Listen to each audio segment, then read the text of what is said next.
committee will come to order. We'll get started. Senator, we appreciate you being here, and you know how this works. We do our opening statements, myself and Ranking Member Cartwright. Other members are going to be joining us. We have a conference going on at the time and some important issues that the Republican conference obviously has to deal with, so we expect members to be here shortly.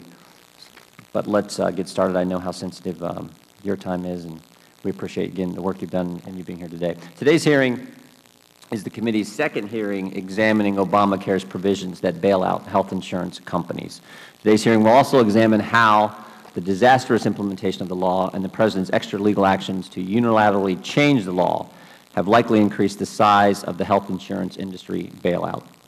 In addition to providing health insurance companies with a mandate for individuals to purchase their product, as well as providing expensive subsidies for people who purchase coverage in the Obamacare exchange, the law provided large bailouts of health insurance companies. The American people have a right to know how much these backdoor bailouts will likely cost.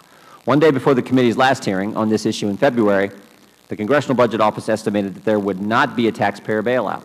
Incredibly, CBO estimated that insurers would make so much money on their exchange plans that they would have to return an excess amount of the profits to the taxpayers through Obamacare's risk corridor program. While I have great respect for the analysts at CBO, their findings in this area do not square with the evidence presented by numerous health policy experts. However, my friends on the other side of the aisle trumpeted the CBO analysis at that hearing, assuring the public that there would be no bailout. Due to the contradiction between administration statements, CBO estimates, and the widespread sentiment among health policy experts, the committee conducted additional oversight of health insurance companies' expectations of payments through Obamacare's bailout provisions.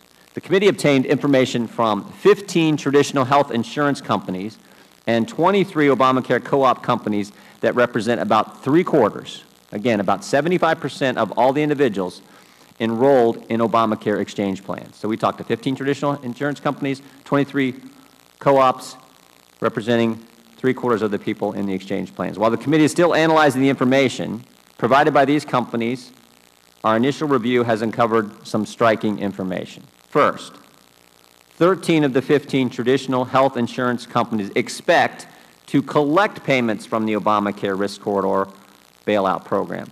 None of the traditional insurers expect to pay into the program. So 13, 0, and 1 is direct. 13 expect to get money from the taxpayers. None of them expect to pay in, as CBO originally estimated. And 1 says, 2, excuse me, that it'll be a break even. 8 Obamacare co-ops expect to collect payments from the Obamacare risk corridor bailout program. Only 1 co-op expects to pay into the program. Third, these health insurance companies and Obamacare co-op companies currently expect payments of nearly $730 million through Obamacare's risk corridor bailout program.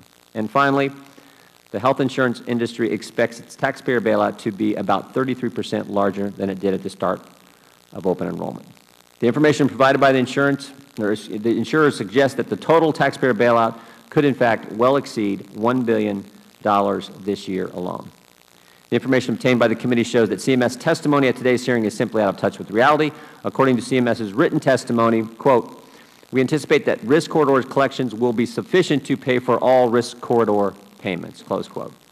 Now that we know that the odds of a taxpayer bailout are a near certainty, it is crucial for us to understand how the administration plans to funnel taxpayer money to health insurance companies to subsidize their profits, and under what legal authority, I know the Senator will talk about this, under what legal authority the administration claims to be able to do that. In addition to examining Obamacare's risk corridor program, today we will also examine Obamacare's reinsurance program and the risk adjustment program. The effect of these two programs is to subsidize health insurance companies offering coverage in the exchanges with higher insurance premiums on the vast majority of Americans. The committee has learned that insurance companies directly lobbied the White House for the administration to make the bailout programs more generous to insurers. In response to the insurers' lobbying campaign, the administration made several changes to increase the size of payments insurers will receive through both the risk corridor program and the reinsurance program. Here at the start again, I want to thank Senator Sessions, for the ranking member of the Senate Budget Committee, for both his work on this issue and for coming here this morning. Senator Sessions and his staff on the Budget Committee have produced an analysis confirming that the Department of Health and Human Services would need an appropriation from Congress to spend any money through Obamacare's Risk Corridor program. And again, we want to thank you for your work, Senator. We'll get right to you. But first, please recognize the ranking member of the subcommittee, Mr. Cartwright. The gentleman from Pennsylvania is recognized for 5 minutes. Thank you, Chairman Jordan, and welcome to you, Senator Sessions. It's good to have you here today, and I am looking forward to a robust discussion. Were you ever at a social gathering where there's somebody that you didn't know, and he walks up to you and he introduces himself, and he's very pleasant, and then he moves on and introduces himself to other people in the gathering, and then he circles around the whole room and he gets back to you, and he introduces himself to you again. And we've had that happen, and you sort of laugh it off as an innocent, honest mistake, but then that person goes around the room again, and he circles back to you a third time, and he introduces himself to you again. I've never had that happen to me, nor have I had it happen 50 times, because after the third time you start to think, wow, this guy's weird. You know, today is the 27th hearing our committee has held on the Affordable Care Act. To date, House Republicans have voted more than 50 times to repeal, defund, or otherwise undermine the law. These numbers are truly preposterous and a poor use of the committees and the House of Representatives' limited resources at a time when our country faces immense challenges that are largely being ignored. And I want to start out by highlighting for my Republican colleagues the number that matters most here today. More than 8 million Americans have signed up for health insurance plans through the federal and state exchanges. More than 8 million Americans can now see a doctor and get critical health services that every American should have. Insurance companies are no longer allowed to discriminate against women or people with cancer, diabetes, or other pre-existing conditions. Young people are able to stay on their parents' plans until they're 26, and millions of individuals can finally access free preventative health care. We have seen the lowest growth in health care costs in 50 years. And billions of dollars in rebate checks have been sent to consumers across the country. Unfortunately, today's hearing is the latest in a long series of Republican attempts to criticize the Affordable Care Act. The issue before us today involves 3 risk management provisions in the ACA: reinsurance, risk adjustment, and risk corridors. The committee already examined these provisions in a hearing on February 5 this year, and Republicans also failed to mention that they were the ones who first proposed the reinsurance, risk adjustment, and risk corridor mechanisms in Medicare Part D, where they have been tremendously successful. They discourage plans from avoiding enrollees with unusually high drug costs.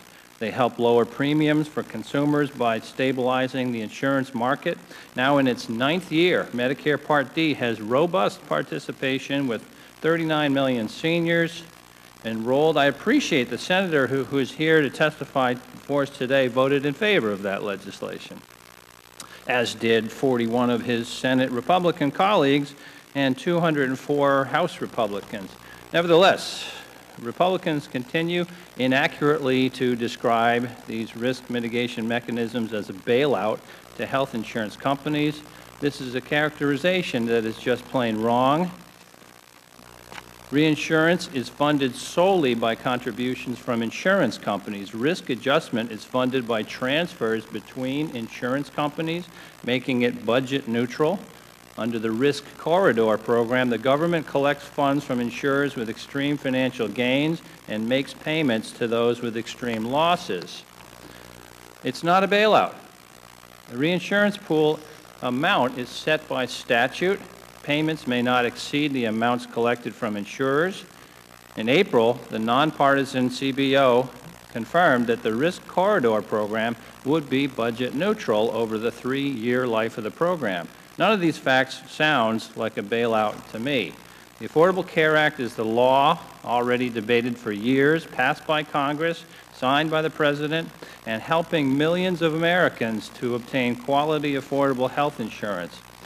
Rather than continuing to look for any conceivable way to attack this law, as my Republican colleagues have done for years, my sincere hope is that we can start examining ways to help the program run more efficiently and effectively as it continues to be implemented. But again, I'd like to thank the witness for coming to testify before us today, and I look forward to an informative discussion about managing risk in insurance pools. Thank you, Mr. Chairman. I thank the gentleman from Maryland, the ranking member of the full committee, wish to be recognized. Thank you very much for your courtesy, Mr. Chairman. Let me extend a warm welcome to our colleague, Senator Sessions. This is an important topic, and I look forward to hearing from all of our witnesses today. For far too long in this country, we've been adding to the ranks of the uninsured. Before the Affordable Care Act, the number of uninsured Americans climbed year after year, amounting to what can only be described as a crisis of public health. At the peak of this crisis, nearly 50 million people went uninsured in America. I've always believed that as a nation, we must and can do better. It's a moral issue. This is one of the reasons I came to Congress. I'm proud to say today that we are doing better. More than 8 million people have now enrolled in health insurance through the Affordable Care Act exchanges. Millions more now have access to care through state expansions in the Medicaid program. And young adults across the country now have access to care through their parents' insurance plans. Today, I'd like to place into the record new data that our committee has obtained on this issue. Over the past several months, the majority staff of the committee has been contacting health insurance companies that are participating in the Affordable Care Act exchanges. They have been requesting data about insurance company enrollment projections before the Affordable Care Act went into effect, as well as data about the actual levels of enrollment after October 1st. Although the data has some limitations, several conclusions may be drawn. First, at the highest level, this new data obtained by the committee shows that actual enrollment exceeded insurance company projections by 4%. This result was achieved despite significant challenges with federal and state websites. Importantly, the data provided by these insurance companies already removed individuals whose plans were canceled because they did not pay the first month premium.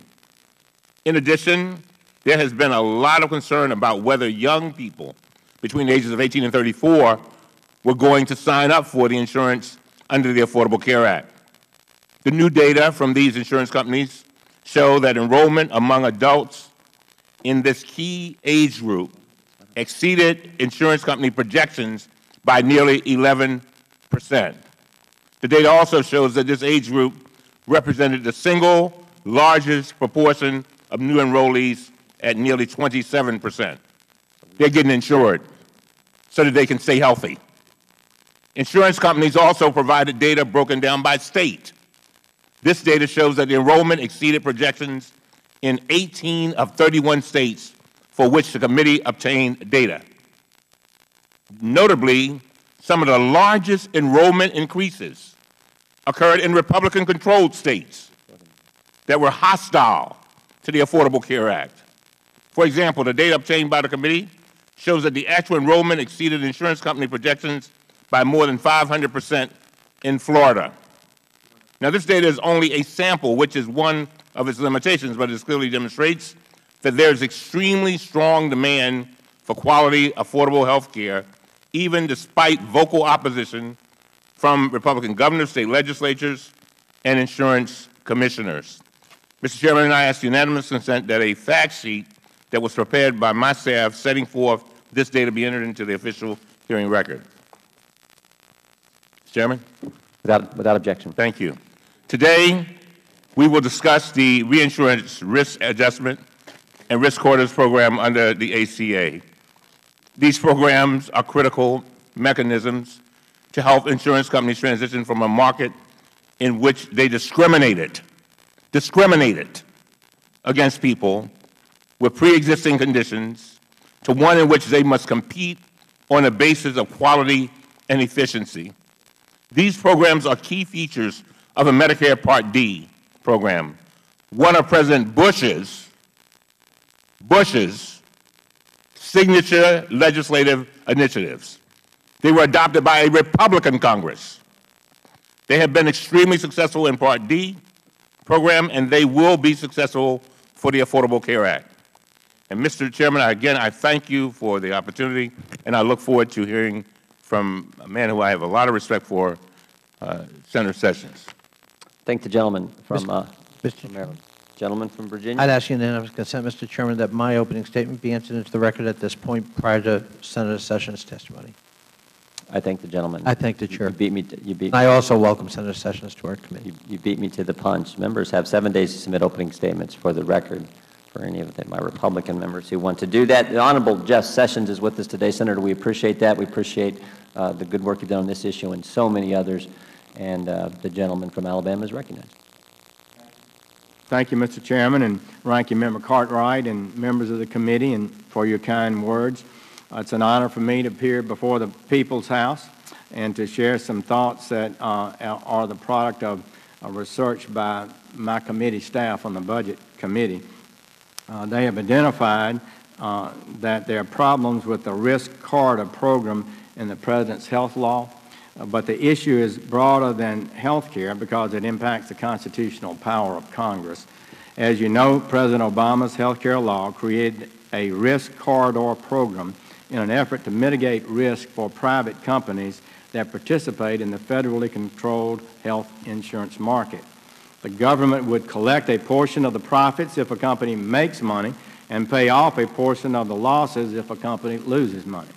But under our constitutional system of government, HHS must receive an appropriation from Congress before it can make payments to insurance companies under this law that lose money. So it seems quite clear that the health care law left any funding of the risk corridor program to a future Congress by not appropriating such money as part of the original law.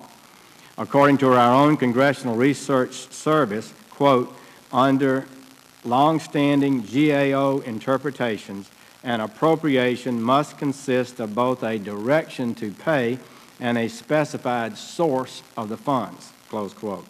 The law does not meet those requirements. This principle flows from the plain language of Article 1, Section 9, Clause 7 of the Constitution, which the House jealously guards, and Senate should, which states, quote, no money shall be drawn from the Treasury but in consequence of an appropriation made by law, close quote. Already this year, CRS has twice issued this statement, seeming to accept the GAO interpretation. Yet it does appear that HHS intends to make risk corridor payments without congressional appropriations. Their regulations and statements to insurance companies and the budget they've submitted suggest that. Without an explicit appropriation, any money spent on this program would be an illegal transfer of funds. It's bedrock constitutional law.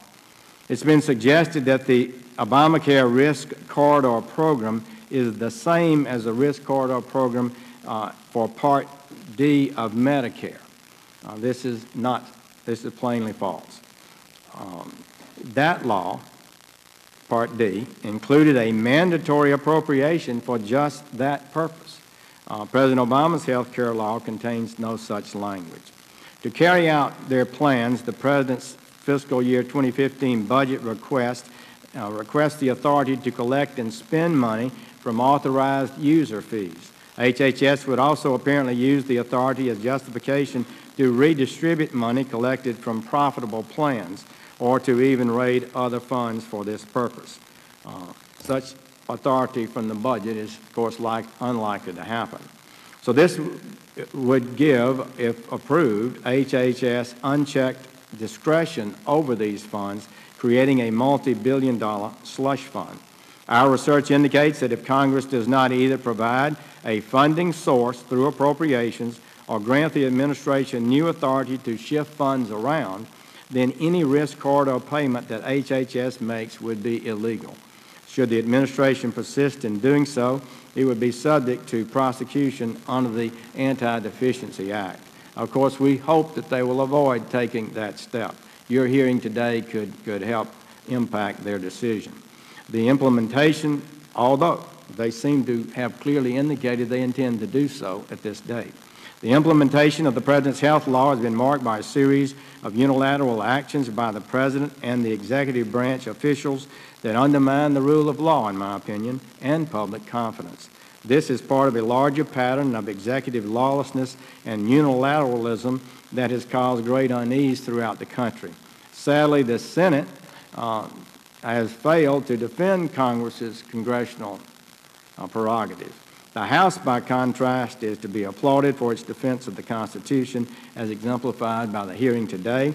I would urge lawmakers in both parties to act in defense of Congress and the authorities delegated to it by the Constitution. James Madison would expect no less. Thank you, Mr. Chairman, for the opportunity to share these thoughts with you. Thank you, Senator. Again, we appreciate your work on this issue and so many others, and your focus here today on the importance of adhering to the Constitution and the rule of law. And we will now take a short recess to get ready for our first panel. Senator Sessions, again, thank you very much.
Committee will come to order. We want to welcome our distinguished panel.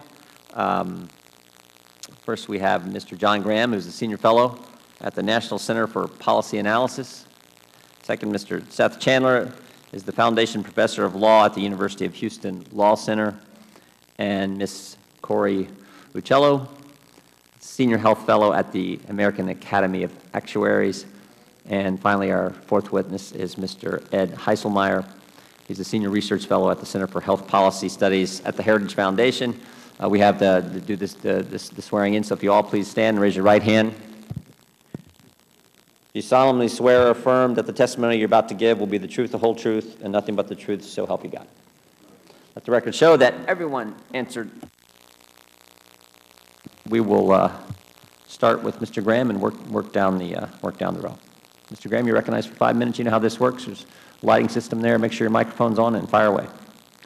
Thank you, Chairman Jordan, Ranking Member Cartwright, members of the committee. My name is John R. Graham, Senior Fellow at the National Center for Policy Analysis, a nonprofit, nonpartisan public policy research organization. I welcome the opportunity to share my views and look forward to your questions. Despite the President's assurance that if you like your health plan, you can keep your health plan, ObamaCare has caused significant disruption to people's coverage as the health insurance exchanges prepared for their first open enrollment, which began last October. Insurers knew that they would struggle to price policies in the exchanges accurately. So ObamaCare includes 3 mechanisms to backstop insurers' risk: risk adjustment, reinsurance, and risk corridors. I will focus on the last 2. These last 2, reinsurance and risk corridors, are politically motivated tools that are critical to insurers' ability to profit in the exchanges through the end of 2016. Both persist only through the first 3 years of ObamaCare. The first is reinsurance. Each year, ObamaCare levies a special premium tax on all insurers, as well as self-insured plans. This tax revenue is supplemented by a little extra from the general revenues to add up to a total of $25 billion over the 3-year period. For each of the 3 years, the U.S. Department of Health and Human Services must publish a notice explaining how it will distribute this money to insurers. In March 2013, HHS issued its first notice. My written testimony goes through the arithmetic, which concludes that the maximum payout per expensive policyholder would have been $152,000. However, at the end of 2013, HHS changed that rule, increasing the maximum payout to $164,000 by changing the attachment point.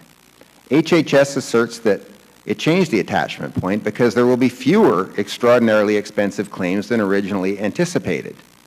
This is a remarkable claim. Evidence suggests that the exchanges are attracting older and sicker applicants than originally anticipated. For example, Express Scripts, the country's largest provider of pharmacy benefits, has released an analysis of medication utilization in the exchanges. Quote, increased volume for higher-cost specialty drugs can have a significant impact on the cost burdens. Specialty medications now account for more than a quarter of the country's total pharmacy spend. In total spend, 6 of the top 10 costliest medications used by exchange enrollees have been specialty drugs. In commercial plans, only 4 of the top 10 costliest medications were specialty. More than 6 in every 1,000 prescriptions in the exchange plans were for a medication to treat HIV. This proportion is nearly 4 times higher in exchange plans than in commercial health plans, end quote. Further, the exchanges need so-called young invincibles who are between the ages of 18 through 34. However, these comprise only 28% of enrollees in Obamacare plans, almost 1/3 fewer than the 40% previously expected.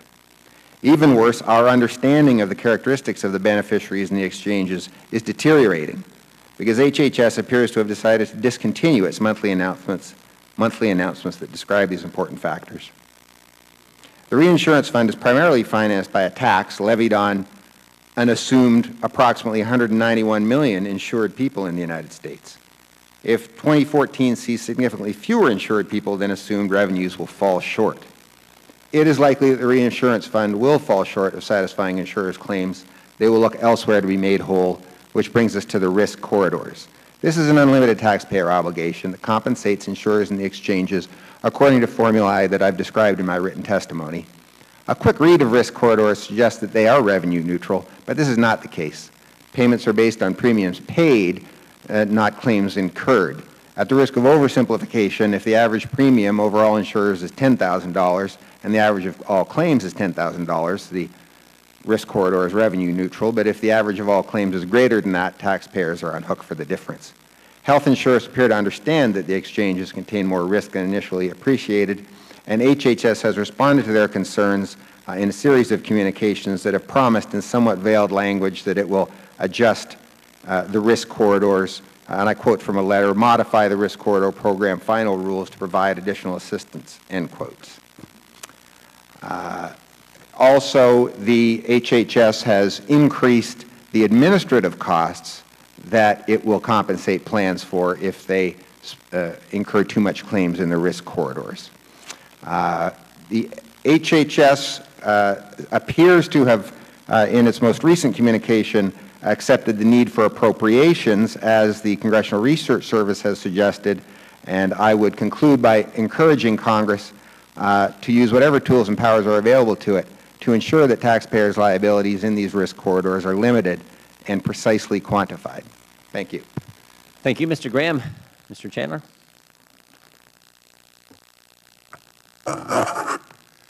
Thank you. I'm Seth Chandler, a professor of law at the University of Houston, and my credentials are set forth in my written testimony. I live with and am friends with many people whose politics probably align better with those of the House minority here. And I suspect I don't need to work as hard today to persuade members of the majority as to the merits of my written testimony. So let me see if I can articulate what I have said in a way that aligns with some shared values and that speak to a broad segment of my friends.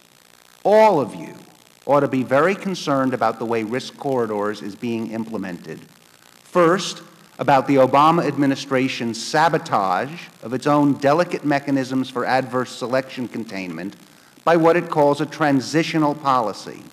By violating the law you passed and permitting insurers in many states to sell policies that fail to provide essential health benefits and that otherwise violate the ACA.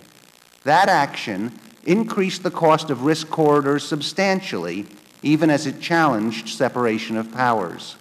Second, you ought to be concerned about the revisions this spring to 45 CFR Section 153.500, a decision to fiddle with the risk corridors formula it had earlier written, not in a way that has anything to do with a reappraisal of real costs, but is just about taking care of everybody's friend, big insurers. Having started down the road of tampering with the delicate balance contained in the ACA, for which some of you in here voted, the Obama administration, instead of backing off, has to keep scrambling to go beyond the statute or normal precepts of administrative law in order to keep propping it up, this time at the taxpayer's expense.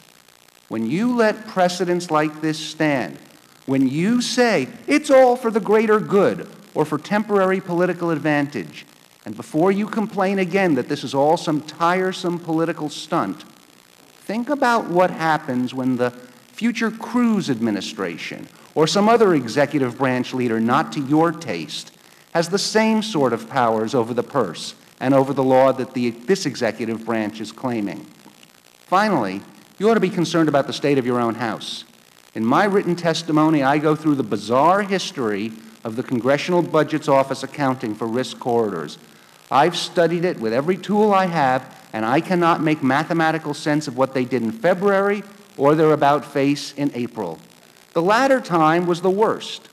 The CBO simply capitulated to the assertion of the executive branch that it would balance risk corridor books by paying off any deficiency in one year's risk corridor bill with proceeds from what it hoped would be the following year's surplus.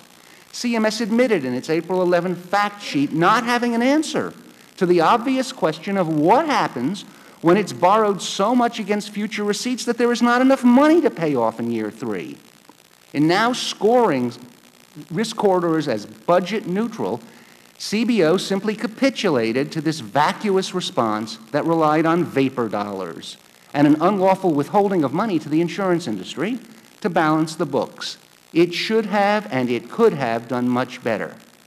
If you want to enact interventionist, complex, delicate laws, okay, I understand that. Perhaps that's sometimes what it takes.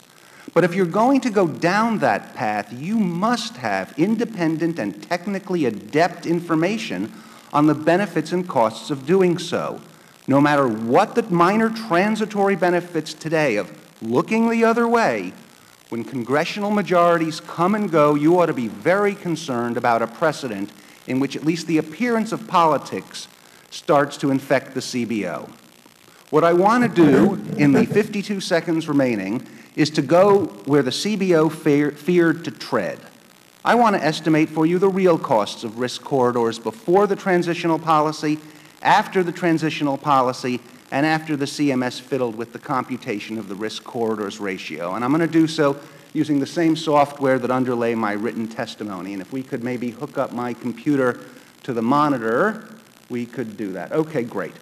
So what you see in the blue line, and let me see if I can make it a little bigger here. What you see in the blue line is what risk corridors would have cost the Federal Government under various levels of profitability for the insurance industry. More profitable is to the left, less profitable is to the right. The orange line is what happens, at least a decent scenario of what happens after the transitional policy is enacted. And you can see that for all levels of insurer profitability, the cost of risk corridors goes up. The green line is the add-on created by the fiddling with 153.500 and adding what are in effect phantom costs to risk corridors.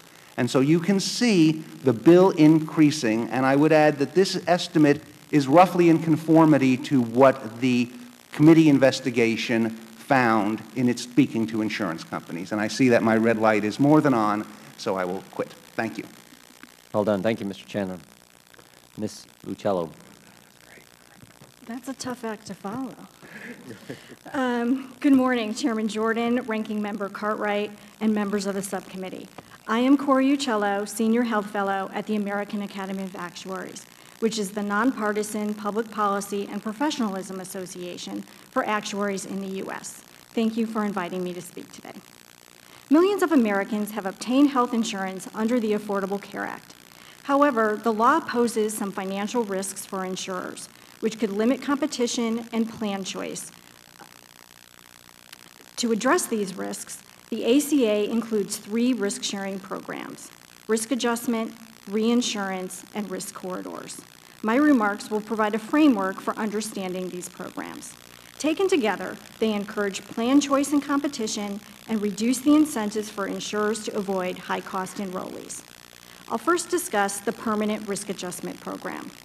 Requiring insurers to accept all applicants regardless of pre-existing conditions and prohibiting premium variations based on health status exposes insurers to adverse selection risk, which occurs when individuals who anticipate high health care needs are more likely to purchase coverage than those who anticipate lower needs.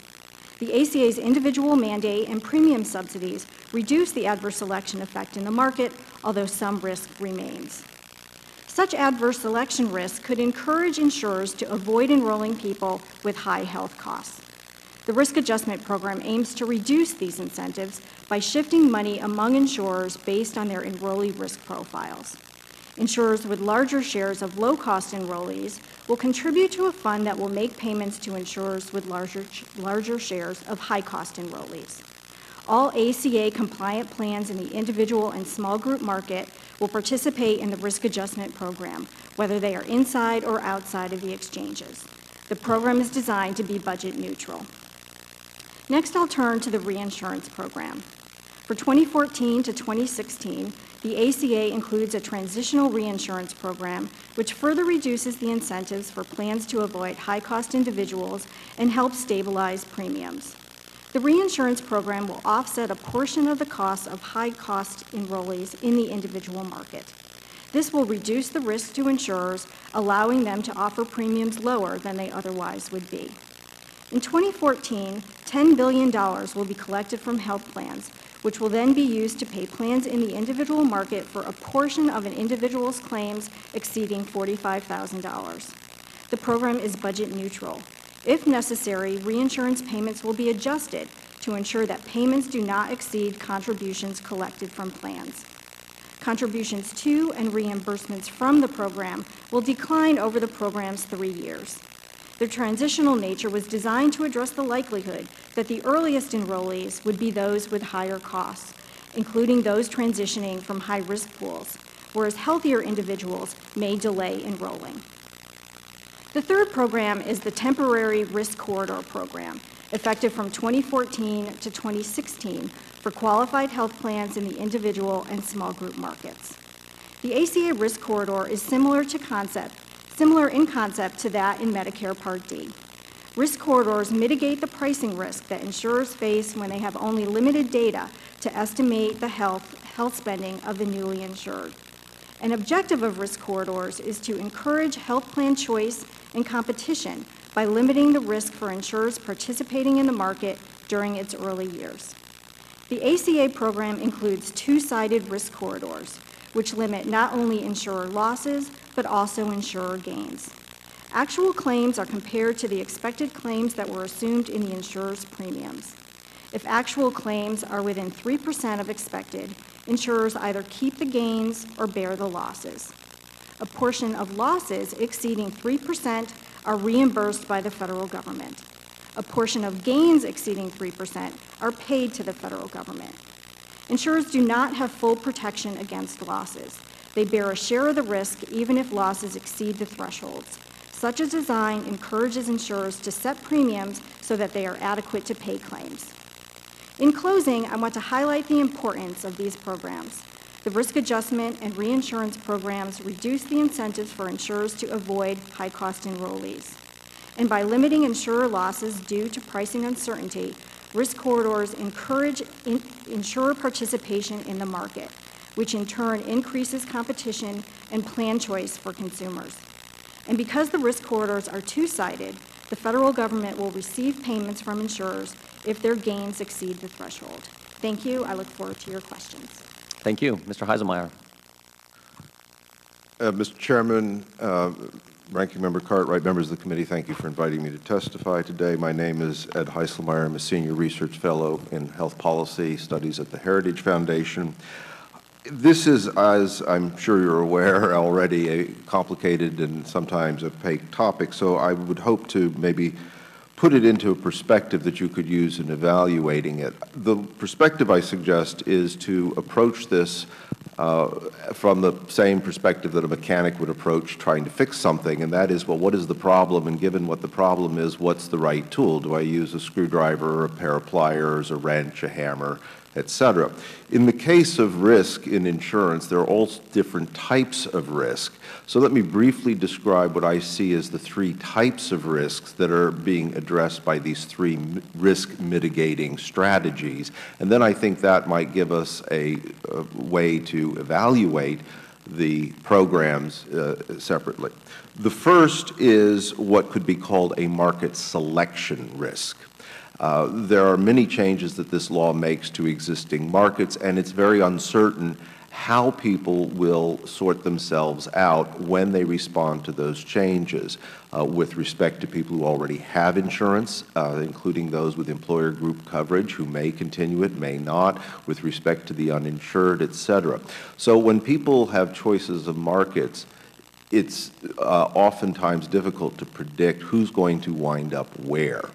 The underlying assumption, and I think it's a valid assumption, behind the reinsurance program is that there will be a shift due to market selection of less healthy individuals towards the individual market, particularly through the exchanges. Therefore, the reinsurance program, based on that premise, essentially taxes the other 90% of the market to subsidize that 10% of market on the expectation that there will be more people of lower risk moving into that smaller individual subset. So that is a market selection risk. Which market are people going to wind up? Individual, employer group, self-insured, uninsured?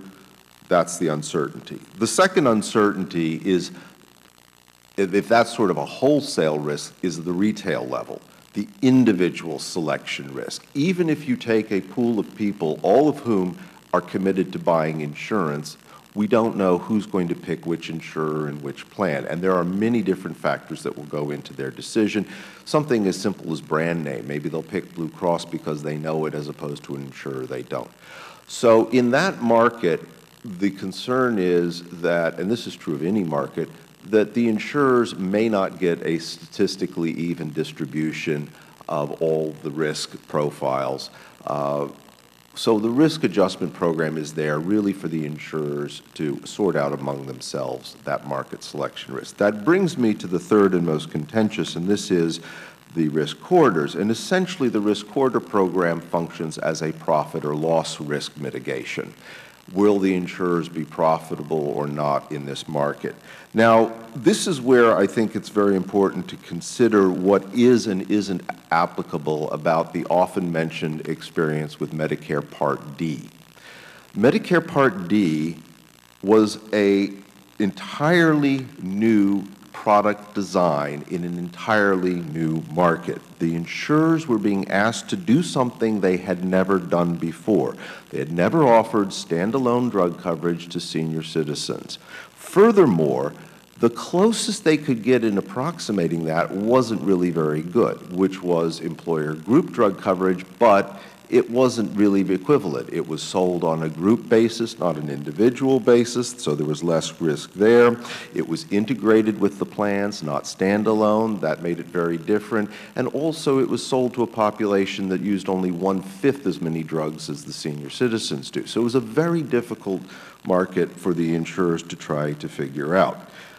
In comparison, the market that we have created in the PPACA, in the individual market, yes, does make changes, does elevate risks for carriers, but it is not an entirely new market. And I detail in my testimony where insurers could get experience that they can go on. Finally, it is, I think, any argument in favor of the risk corridor program is really undercut by the very design, because everything that you could say about why the exchange market is riskier also applies to the individual market outside the exchange, which in fact was recognized in the reinsurance program that applies to both in and outside the exchange. But in this case, in the risk corridor program, it only applies inside the exchange. And I think that really undercuts it, because the risk would be the same inside and outside. Then I would finally note that I think there's enough money in the system already. As I said in my testimony, I looked up, there's about $28 billion in the individual premiums in the market today. Absolute outer bounds upper estimate I come up with would be an additional $35 billion of premium in an expanded market. When you compare that to the $10 billion available in risk of reinsurance funding this year, the insurers could be off by as much as 28% in their premiums, and you could still make them whole through reinsurance. So in conclusion, I think for this and for a number of other reasons mentioned by others about the legal questions, it might be best for Congress to simply scrap the program. Thank you, Mr. Chairman. Thank you, Mr. Heiselmeyer. Mr. Chandler, in February of this year, the CBO estimated the risk corridor provision would produce $8 billion for the government. Quote, CBO projects the government's risk corridor payments will be $8 billion over 3 years and that its collections will be $16 billion over that same time period. Do you agree with that statement? Put your microphone on if you would, please, Mr. Chairman. No, I do not agree with that. You do not agree with that, and at the time, did you disagree with that statement as well? Yes, I did. I disagreed at the time. Yeah, and your research says that there's going to be a cost, correct? My research says that it is most likely that there will be a cost. So in April of this year, when CBO revised their estimate and said, no, it's not going to result in $8 billion windfall for the taxpayers. It's going to be a budget-neutral break-even proposition. You disagree with that statement as well? Yes, I do. I think that it is unlikely to be a break-even proposition, nor do I see what happened between February and April that would warrant an $8 billion change in the estimate. All right. And what this committee did, the staff on this committee did, is we actually contacted the people who are participating in the program. Imagine that. We went to the folks, the insurance companies and the co-ops who are participating in the program, and we asked them what do they expect. And guess what they told us? They expect to get paid by the taxpayers to the tune of approaching $1 billion. So the actual participants and what they expect, the people who know this, who are in this, who are operating in this arena, with this law, they're actually supporting your research. So I would ask you this, what do you think it's going to cost the taxpayer in the end? It depends on a number of factors. And so I do not want Let me stop. But you do believe it's going to cost the taxpayer. I believe it is very likely to cost the taxpayer. And this is the point I want to stress, and that's consistent with the folks participating, the insurance companies and the co-ops participating in the program. That is correct, as I understand what your committee has found. Now you can elaborate. It depends on a number of factors. It depends on how many people enroll in the exchanges. It depends on Which they quit telling us what, how many are in there. They quit telling us that a few months ago. Keep going. It depends on how insurers price their policies going forward. It depends on exactly how the transitional policy that lets people buy policies outside the exchange persists. That being said, I think it is most likely that the Risk Corridors program will cost somebody, because I'm not sure where the money comes from, but it will cost somebody in the end, it all comes from taxpayers, Mr. Chandler. Yeah. That would be my best guess. But if Senator Sessions is correct that there's no constitutional authority to spend that money, then we have the problem of I don't know what happened. That's another problem. That's the whole constitutional concern, and we'll get to that sometime this morning in our hearing as well. Mr. Graham, let me run you through the same thing. Did you agree with the February assessment from CBO? I didn't. I didn't have the skill. At the time, I didn't do the analysis. But you were skeptical of the idea? I was quite skeptical of it, and then so soon to change it, and then, I mean, the estimate's moving in the wrong direction, right, sir? Exactly. The trend line is not where we want to be. Mr. Heiselmeyer, did you agree with the February assessment? I did not look at it as closely as Mr. Chandler, but my reaction was that I thought CBO had essentially cribbed off of what they had come up with on Medicare Part D and just plugged it in there. And frankly, to be fair to CBO, look, you guys asked them to do a lot of stuff very quickly, and I've seen this behavior before. It's just sort of take what's on the shelf. So I didn't put a lot of weight on their estimate one way or another, or on their revision, frankly. Okay. Mr. Sella, what did you think of CBO's February and then 2 months later their revision to the risk corridor provision? I didn't have a particular reaction one way or another on the February numbers. I think that those were reflecting some of the experience with Part D, I think, factored into CBO's numbers. I can't speak for CBO, but my understanding was that the April numbers were produced and revised based on some information from CMS that stated they were going to implement the risk corridors in a budget-neutral way, and that's how I read their April estimate. Here's how I see it, as I indicated with Mr. Chandler. First, we say $8 billion pro-taxpayer. 2 months later, we say, nope, break even. Now that we've talked to the people actually involved, they say it's going to cost the taxpayer. So as Mr. Graham indicated, the trend line is in a direction that's not real good looking for the taxpayers. Do you agree with that trend line that we see? I think it's really just too early to say. There's still so much uncertainty about this, and I think the complicating factor is that not just the transition rule and the changes that were made because of that and how that, all else equal, would have increased the likelihood of risk corridor payments being made, but that at the same time when they are implementing this, they lowered the attachment point for the reinsurance program, and that could have reduced the likelihood of risk corridor payments being made. So it's really, there are a lot of factors that we need to integrate when understanding. I got 5 seconds left. Mr. Chandler, do you think that the liability for taxpayers in the millions of dollars or potentially in the billions of dollars? I think they are most likely in the billions of dollars. All right. With that, I yield to the gentleman from Pennsylvania, the ranking member. Thank you, Mr. Chairman. What I find most troubling about labeling the ACA's risk management programs as a bailout to insurers is that these same three mechanisms have been in use in Medicare Part D for the past 9 years, as several of you have mentioned. And let's not forget that Medicare Part D was signed into law under the George W. Bush administration and was supported by Senator Sessions and Senators McConnell and others, Speaker Boehner, Majority Leader Cantor, Budget Chairman Ryan, and the chairman of our full committee, Chairman Issa, all who voted in favor of that bill, Medicare Part D. But Ms. Uccello, have I said your name correctly? That's correct. Thank you for coming here and explaining your world, the world of actuary science, to us mere mortals. But you mentioned the word uncertainty, and that's a word that you deal with as part of your profession, isn't it? And you said that it's too soon to be casting these opinions and statements about this program because we don't have enough experience with it yet. You said that there's too much uncertainty for us to make these conclusions. Ms. Uccello, can you explain why insurers face uncertainty in new programs like Medicare Part D and the ACA, and how these risk management programs that we're here talking about operate to reduce the uncertainty? Well, as I mentioned, in Part D, there was that uncertainty regarding new coverage for a new population, and a lot of those same uncertainties exist under the ACA.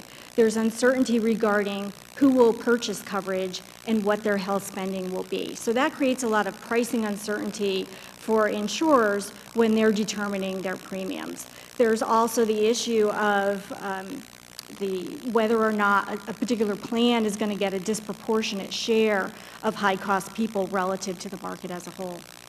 Okay.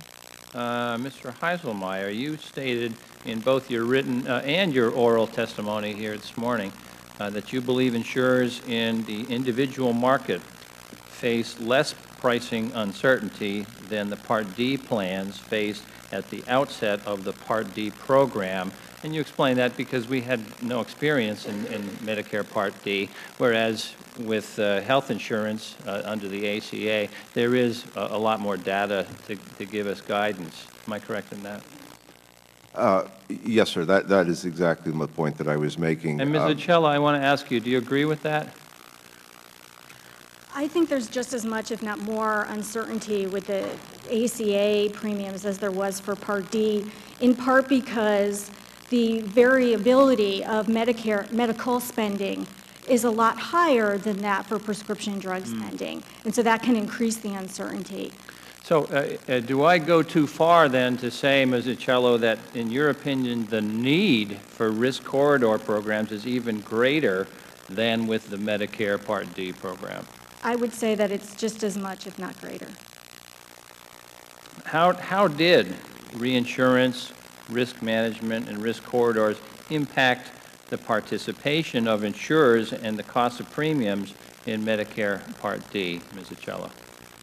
Well, I think we have to look back and recall the environment when Part D was first created. There was a lot of concern that insurers wouldn't participate in the market. There was even a fallback provision in there if plans didn't participate in certain markets. But what we're actually seeing now is that consumers have a wide array of Part D plan choices. And I think that really suggests, it doesn't prove, but it suggests that the risk corridors were successful in encouraging plan participation. And in terms of reinsurance, that those did help lower the premiums. Okay, and do the ACA's risk mitigation programs work the same way to increase participation by insurers and stabilize the cost of premiums? Yes, so the risk corridor program, its primary goal is to mitigate the pricing uncertainty to encourage plan participation. And why is that important to encourage more insurers to participate in the exchanges? If you have more competition, you have more choice among consumers, and more competition could also mean more competing on price and quality of insurance as opposed to risk selection. Thank you, and I yield back. Gentleman's time has expired. The Chair now recognizes himself for a period of 5 minutes. Mr. Graham, with respect to the risk corridor program, if insurers systematically set their prices too low, is it correct that basically the taxpayer is on the hook for that mispricing? Yes. And our committee, as Mr. Jordan, Chairman Jordan mentioned, asked the 15 largest insurers in the country about what they expected in terms of taxpayer payments, and 13 insurers expected that they would get paid out of the program on net. I mean, is that something, knowing how this is structured, that came as a surprise to you?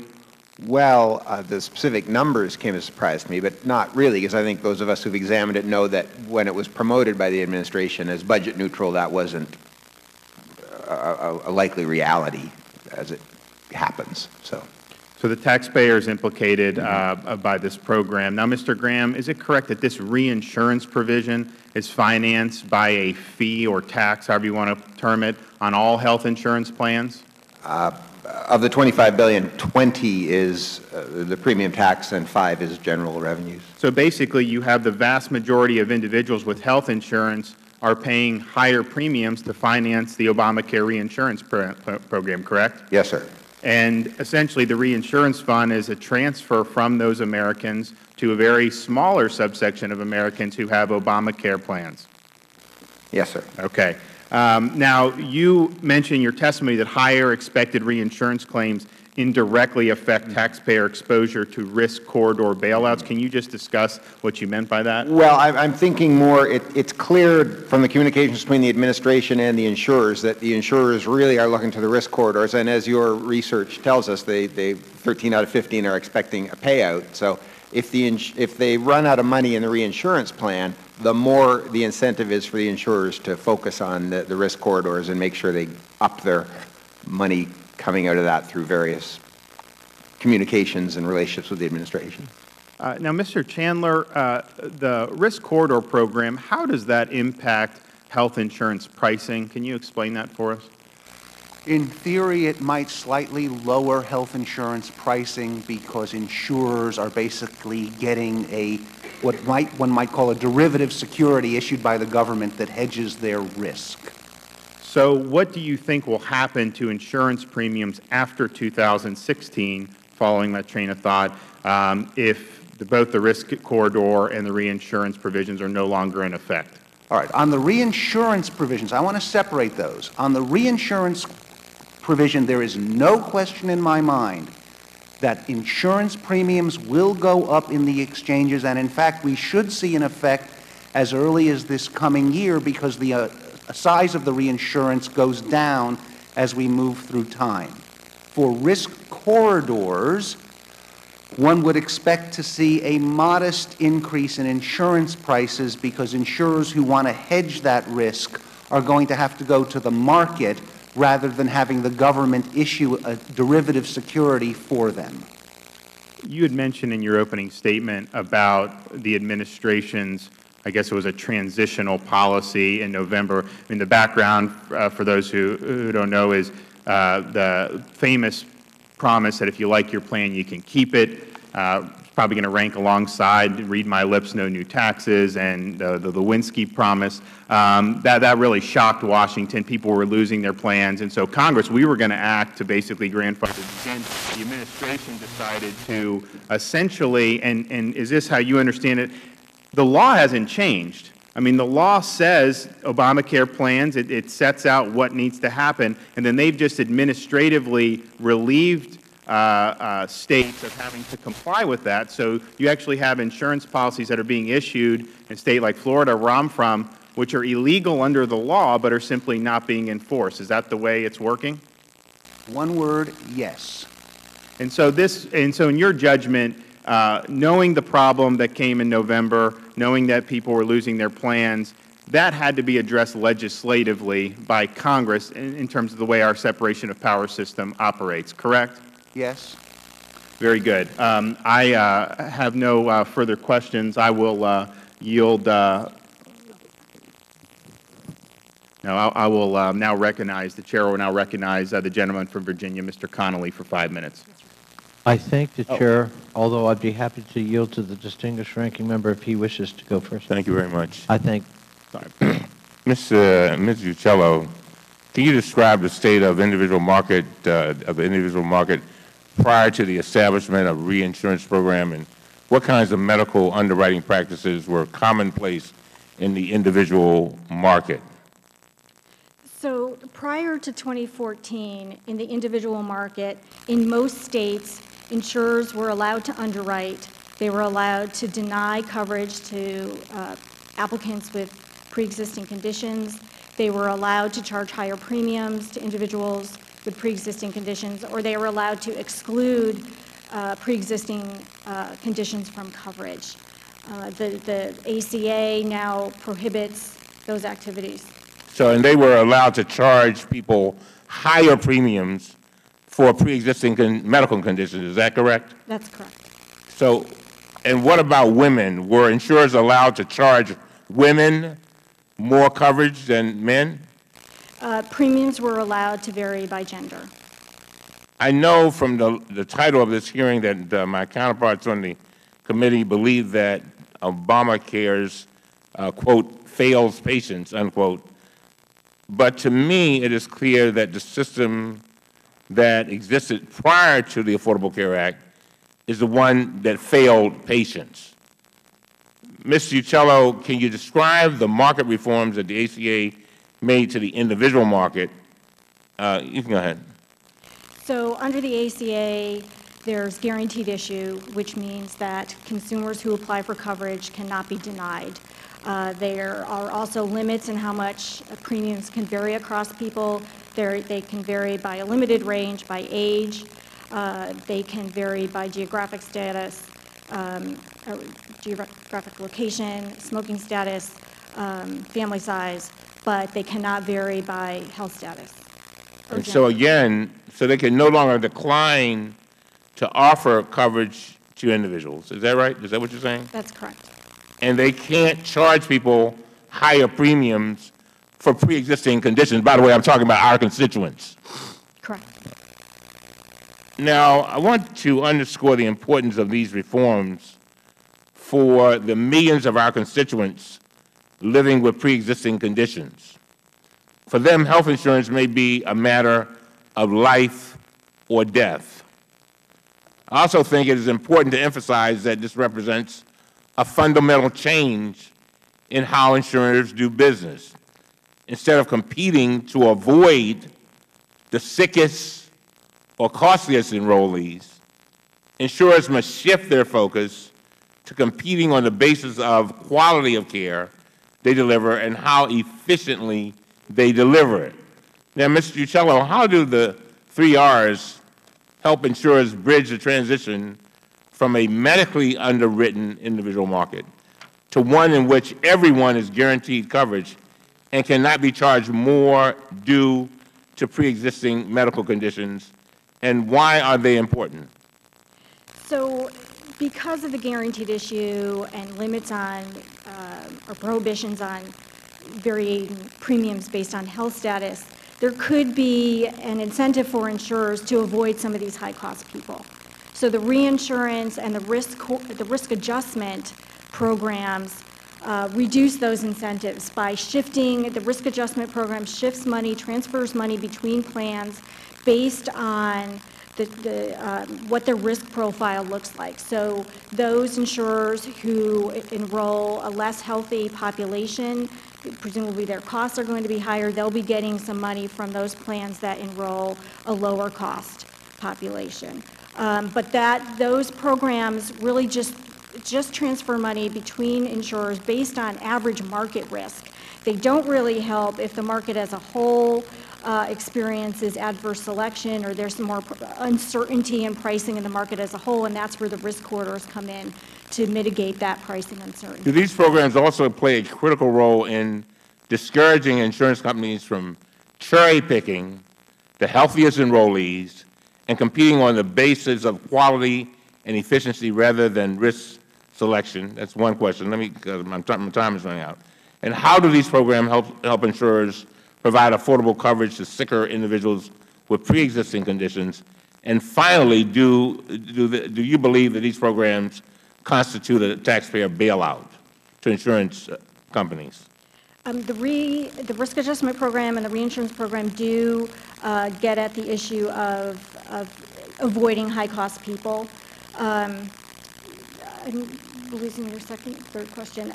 But the risk corridor program, by reducing that price uncertainty, can encourage more competition, which could lead to higher consumer value. And this is a bailout to insurance companies? The mechanisms are risk-sharing programs. Thank you very much, Mr. Chairman. Risk-sharing programs with taxpayer money. Gentleman from North Carolina. is recognized. Mr. Miller. Thank you, Mr. Chairman. Thank each of you for your testimony. I want to go a little bit further into this, because as we start to look at any time that you guarantee against losses, there is a cost assumed with that.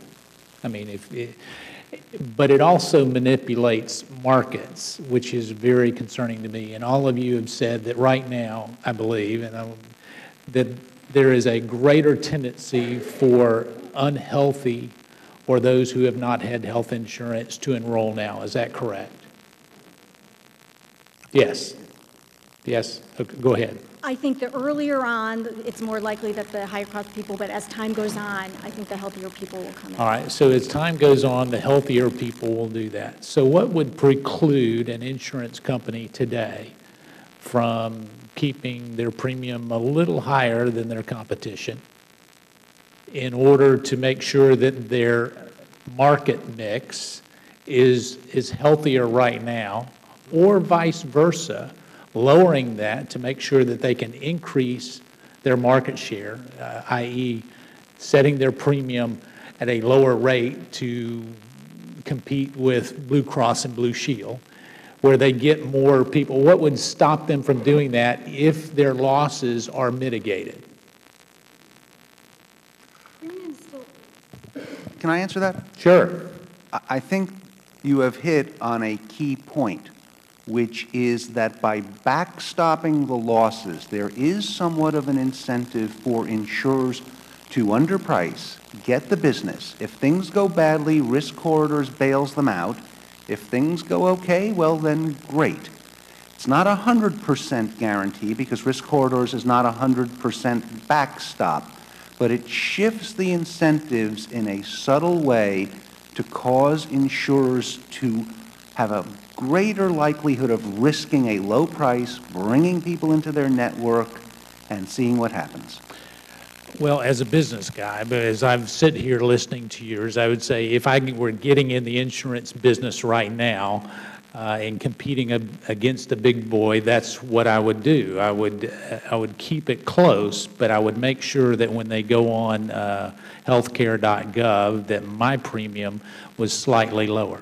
So based on that premise, would you all agree that there is a potential for that?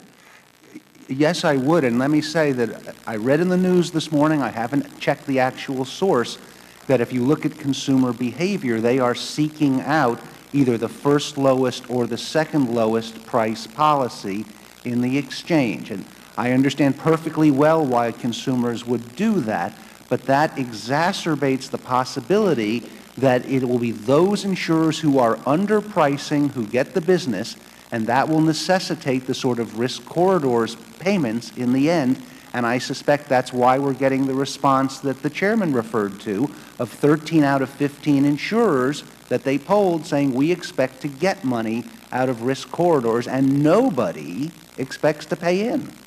So if that is the case, then is it fair to make the assumption that the rates that many people are paying today are artificially lower than what they may be after the Risk Corridors run their?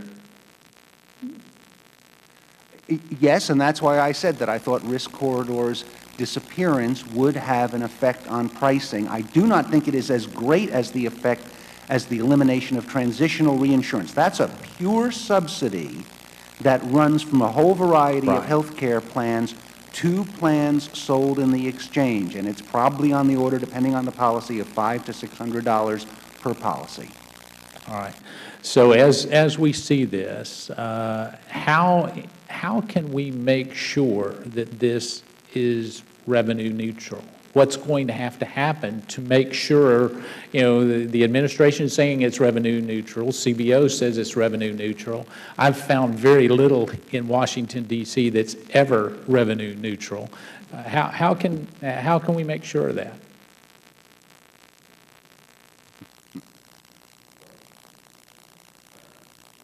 The answer, Congressman, I think is that Congress would have to change the statute to specify that and to clarify that. It was not clarified, and the administration in response to the concerns that were raised in Congress, came out and said that they would run it on a revenue-neutral basis, but then later changed in the most recent regulations and backed away from that. So absent statutory clarification, I'm not sure how you would do that, but I would defer to those such as Senator Sessions. So there needs to be more closely at the legal aspect of it. So there needs to be a bipartisan effort to pass legislation that this should be revenue neutral in keeping with the original intent of the law.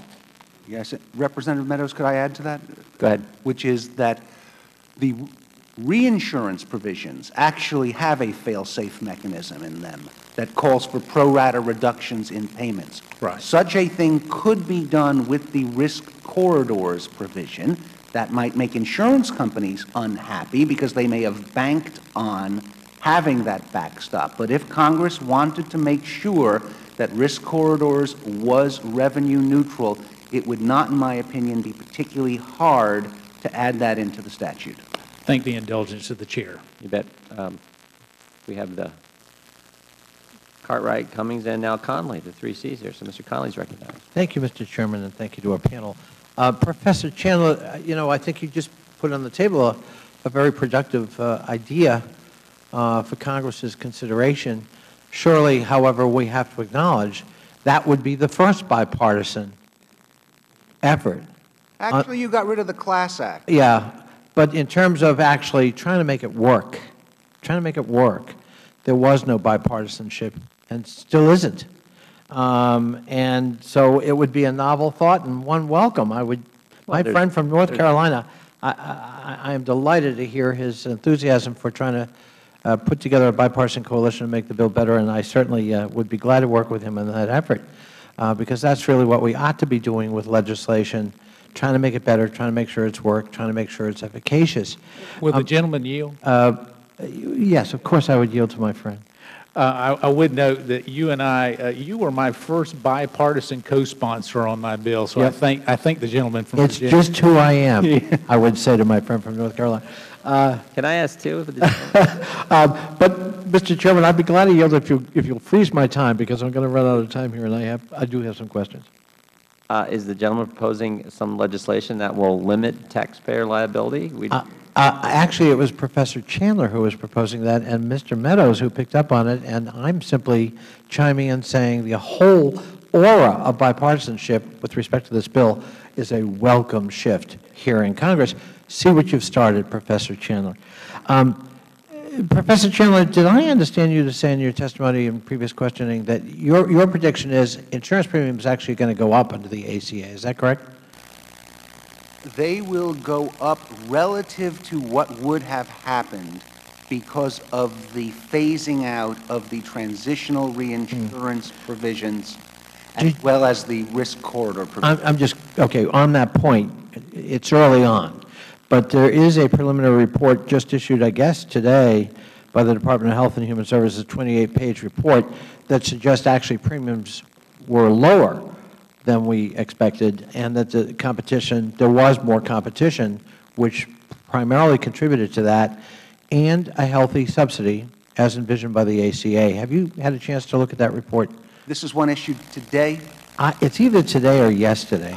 I scanned something in the news Yeah. this morning. I have not had an opportunity to look at it. I would urge you to take a look at it, because I'd welcome your feedback. But the early on data, it's not dispositive, seems to suggest we're actually lowering costs for consumers in terms of health insurance premiums.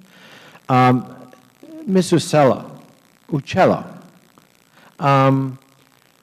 Christopher Holt of the American Action Forum, talking about risk corridors, said, the risk corridor and reinsurance provisions made policy sense at the time of the law being drafted, make policy sense today, and protect consumers.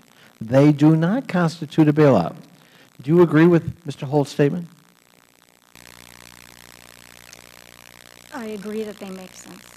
You agree they make sense, and that they do not constitute a bailout? Correct. I'm sorry, we have to hear you for the record.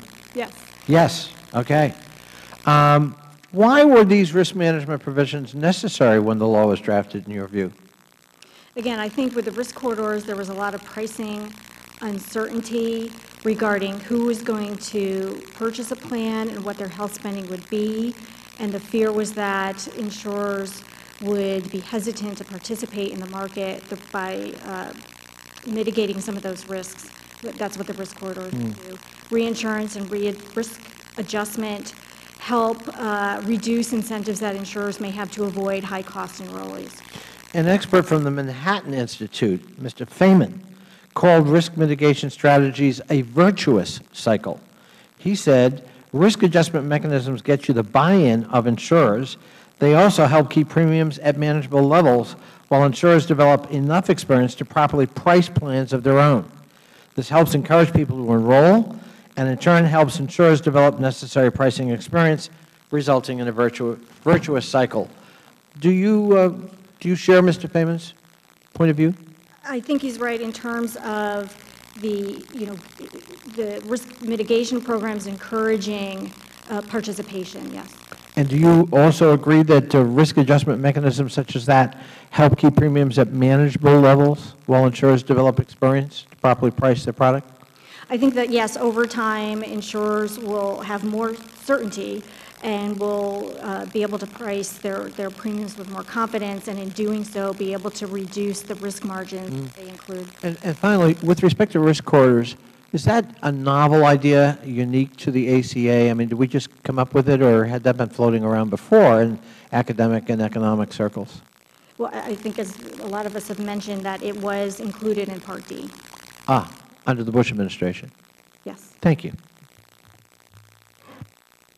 I thank the gentleman from Virginia and would like to submit for the record a Los Angeles Times report that it would indicate that the premium subsidy is actually going to be about 65% higher than what CBO had originally estimated. Without objection, so ordered.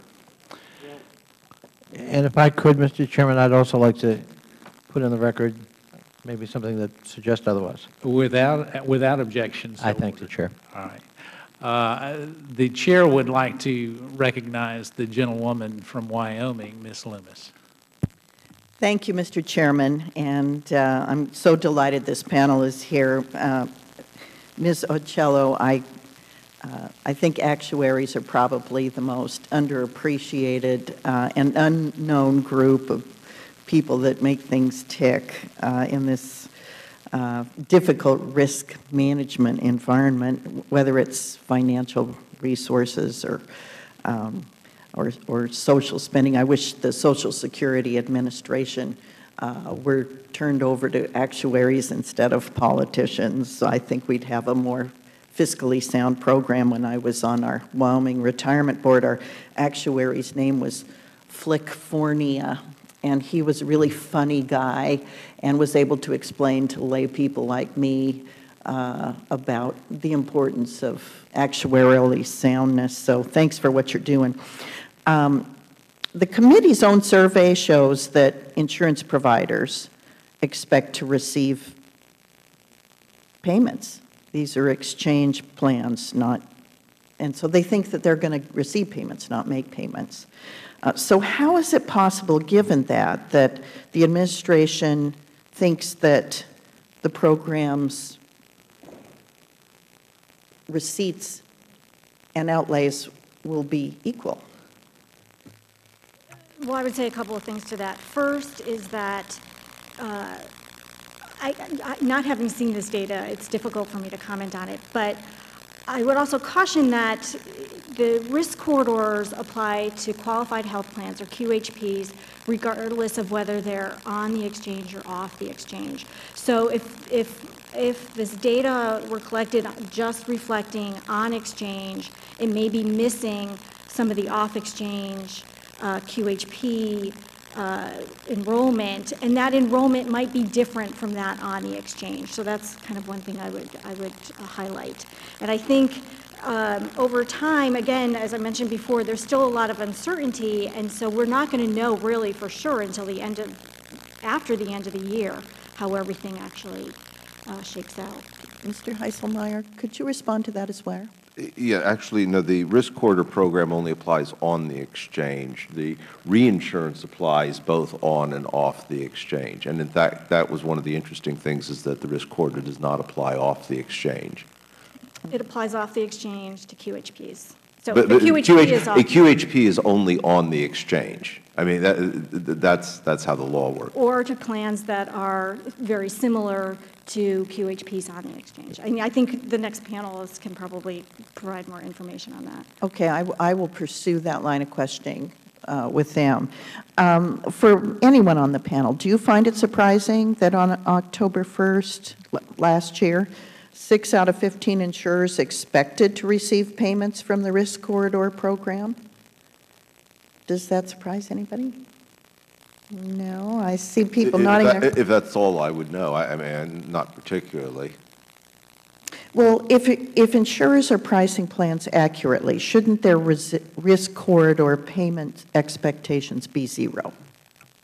And I guess I would want to know exactly when was it truly October 1st, or was it a little time afterwards that they were retrospectively looking at? Because remember, in the early days of the program, there were those enrollment problems, and people, so that may have played into that. It's not clear without knowing more about the data. Yeah, and fair enough. I think that's a legitimate point.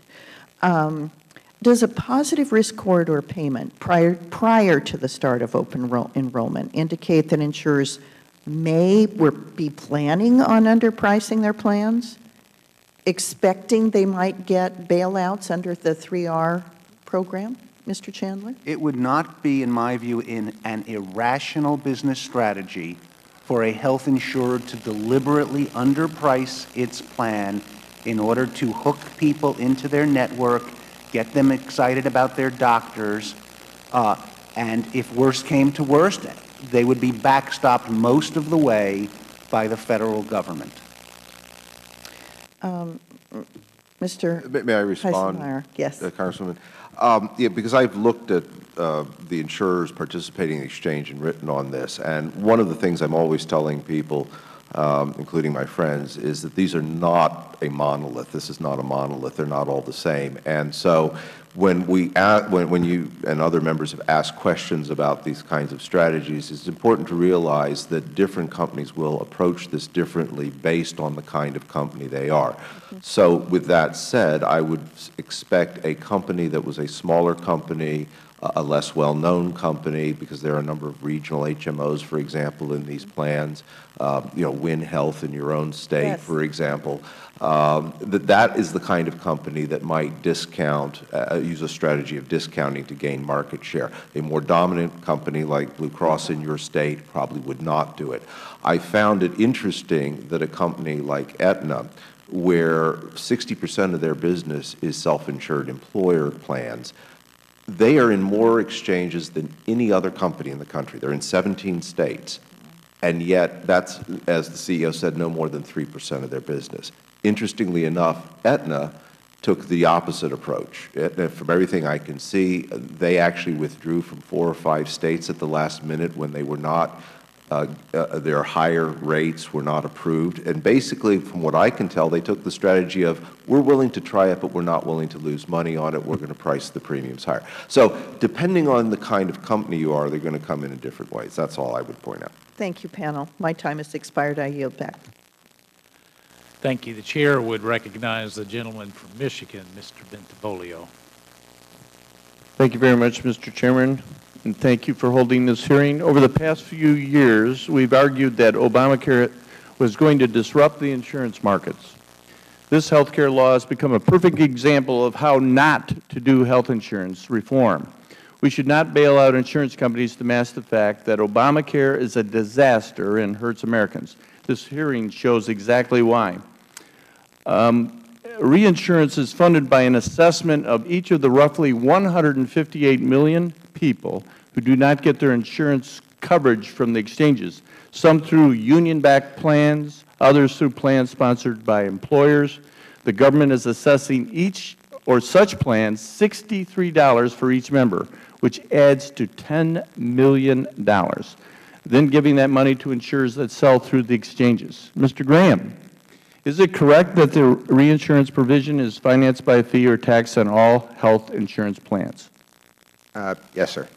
And you made it clear and accurate earlier, if I'm not mistaken, that the vast majority of the individuals with health insurance will be paying higher premiums to finance this reinsurance fund. Am I correct in this understanding? Yes, sir. Thank you. So essentially, the reinsurance fund is a large transfer from the vast majority of Americans without an Obamacare insurance plan to the few Americans with an Obamacare plan. Agreed, sir. Mr. Graham, you mentioned in your testimony that higher than expected reinsurance claims indirectly affects taxpayer exposure to risk corridor bailouts. Can you again discuss what you mean by that?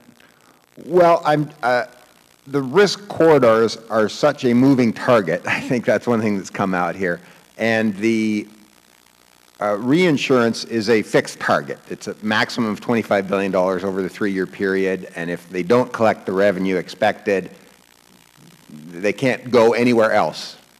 You know, if they only collect $18 billion over the 3 years, and as Professor Chandler said, most of it's front-end loaded, then the incentive, the insurer has to look somewhere else. He's going to look for the risk corridor, and there's a lot of latitude within the calculation of how you adjust the numerators and denominators to get your target versus your allowed costs, that unless Congress steps in, as some of the other panelists have suggested, and get a precise definition and kind of close the loop on this thing, that insurers and HHS could really drive a lot through the risk corridor payments. And I think that's why you're getting this idea that 13 out of 15 of the folks of the insurers that your staff surveyed think we're going to get money out of it. It must be because they're being very creative at how they're thinking of how they're going to liaise with HHS over the next 3 years.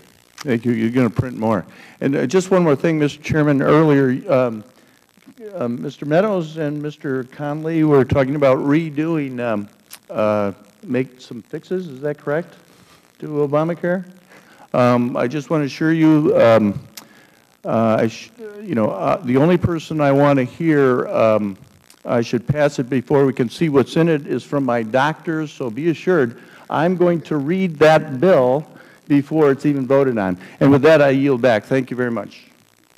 I thank the gentleman from Michigan, and I would recognize, the Chair would recognize the gentlewoman from Illinois. Thank you, Mr. Chair. First, I want to say I join in Rep. Lummis's statement that how important actuarials are and how we should definitely use their services. And the only actual actuary here is you, Ms. Acello. Is that correct? Uccello, I'm sorry. Okay. Now, it's my understanding that the payment formula for the ACA Risk Corridor Program is less generous to insurance companies than the one utilized in Medicare Part D.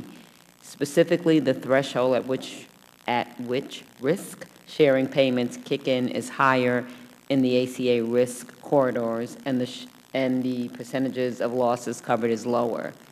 Do I have that right? Yes, in the initial years of the Part D risk corridor program, I think the thresholds were plus or minus 2.5%, whereas under ACA it's plus or minus 3%. Okay.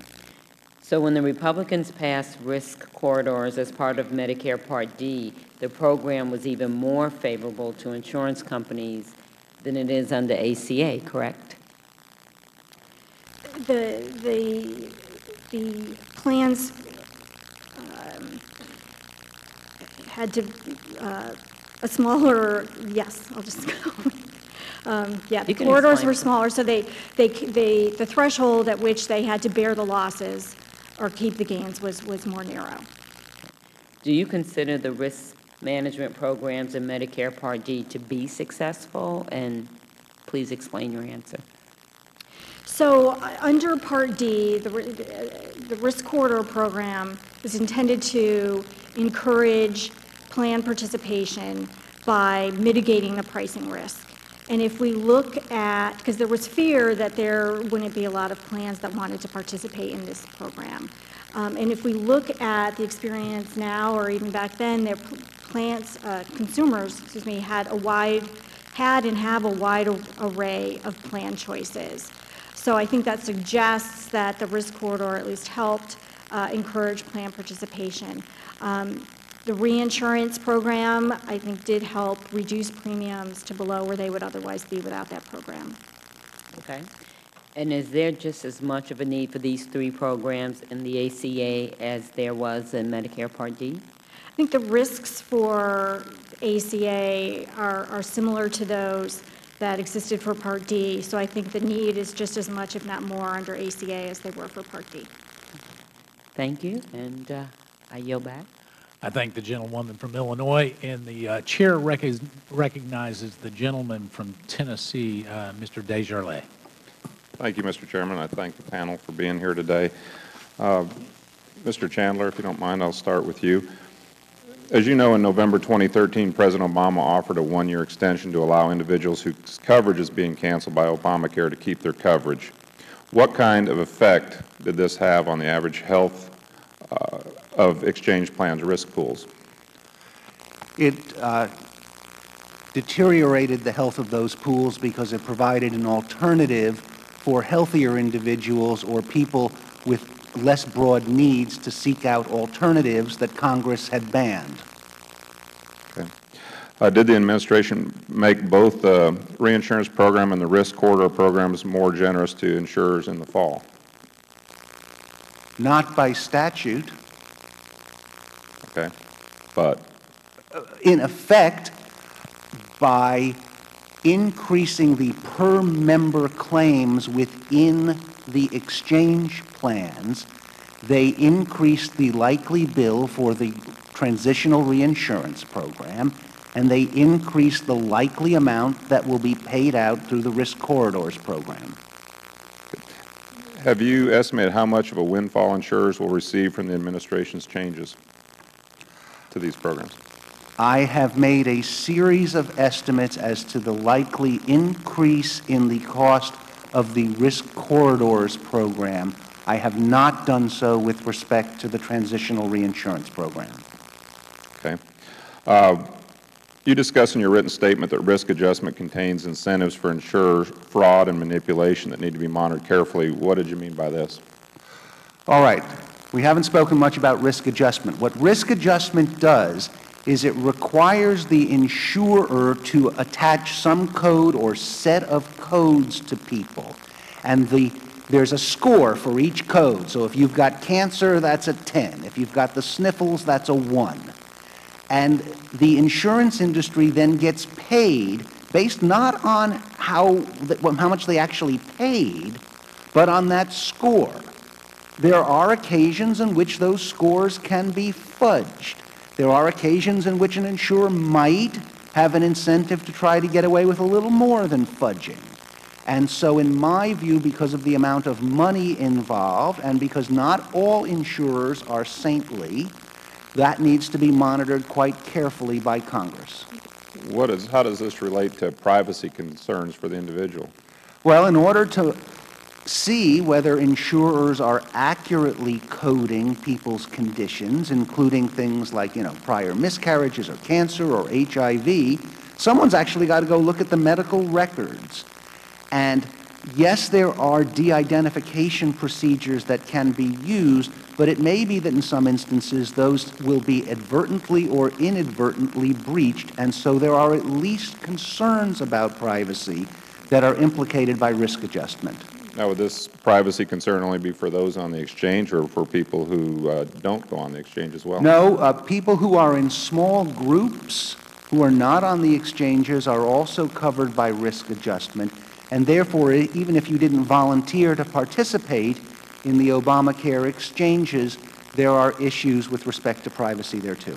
Okay, thank you. Mr. Graham, with regards to the risk corridor program, what happens if insurers systematically set their prices too low?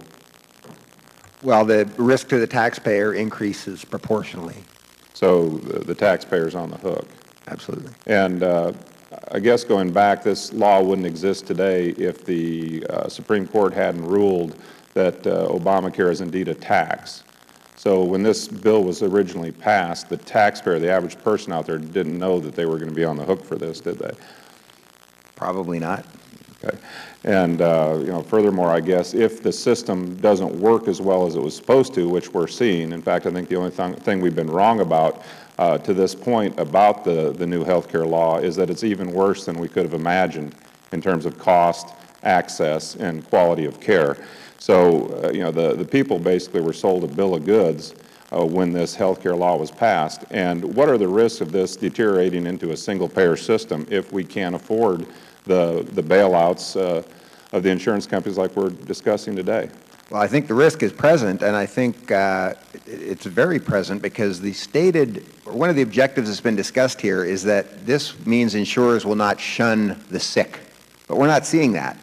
We're still seeing plan design that is causing cancer patients, for example, to have huge out-of-pocket costs. We're not seeing a market arise like Medicare special needs plans. So the neediest patients are going to be let down by Obamacare, and that will perhaps increase the political pressure that you're alluding to. In my practice of medicine for 20 years before coming to Washington, when we first saw this law, a lot of people were concerned, including myself, that this whole law was simply a funnel into socialized medicine. And this hearing today, it kind of points it more in that direction. My time has expired. I yield back. Mr. Chandler, I thank the gentleman. Mr. Chandler, in one of your responses to Mr. Desjardins, he talked about the rule changes made are going to result in additional dollars in the risk corridor provision, additional dollars going to insurance companies, and you said yes to that. Can you hazard a guess as to how much that might be? I sort of asked you this earlier, but I'm just curious if you, in the last hour, have come up with a number. I haven't been playing with my computer in the last hour. I cannot give you a point estimate. There are just too many variables involved. However, I think the order of magnitude we are talking about for this year, it would not surprise me to see it between $500 million and $1 billion. For subsequent years, it gets more difficult to estimate. And I would just point out that range, 500 to $1 billion, is exactly what the committee determined the range was, around $730 million, talking to the participants, talking to the insurance companies in the exchange. Apparently so. But one last point I'd make, and then I would recognize the ranking member if he has the last point before we go to our next panel. This comparison with the risk corridor provision in Part D. It seems to me, as I look at the two, first, Medicare Part D it's fundamentally different in how, it's a fundamentally different program in many ways. There's not been a bailout there, and there's a specific appropriation which there's not contained in this risk corridor provision we've been talking about. Is that accurate, Mr. Graham? Those 3 points? Yes, sir. Mr. Chandler? I am not familiar with how Medicare Part D was funded, so I don't feel competent to answer that question. Mrs. Sello? Yeah, I also don't know how the appropriations worked for that. Mr. Heiselmeyer? Well, as to the first part, yes, there hasn't been a bailout. As to the second, I haven't looked closely at the statute recently, so I'll pass on that. Okay. Thank you. Mr. Cartwright, last word. Thank you, Mr. Chairman. And I thank Representative Kelly for highlighting the fact that we do have the one actuary here today, Ms. Acello, and thank you so much for coming, Ms. Acello, and making things plain for us in the non-actuary world. Mr. Graham, I didn't mean to leave you out. One thing you mentioned was that you're a senior fellow at the National Center for Policy Analysis, a nonprofit, nonpartisan public policy research organization. You said that, but in your written material you say that's an organization that is dedicated to developing and promoting private alternatives to government regulation and control. Is that what it says in your written material, sir? Yes, sir. All right. And then Professor Chandler, the one question I had for you was, in your written materials, you explained that you are the principal of a blog, and the blog's name is http://acadeathspiral.org. Have I got that right? Yes, you do. All right. And Mr. Heiselmeyer, you are from the Heritage Foundation, am I correct in that? I am a senior research fellow there, yes, sir. Okay. Those are all the questions I have. Thank you, Mr. Chairman.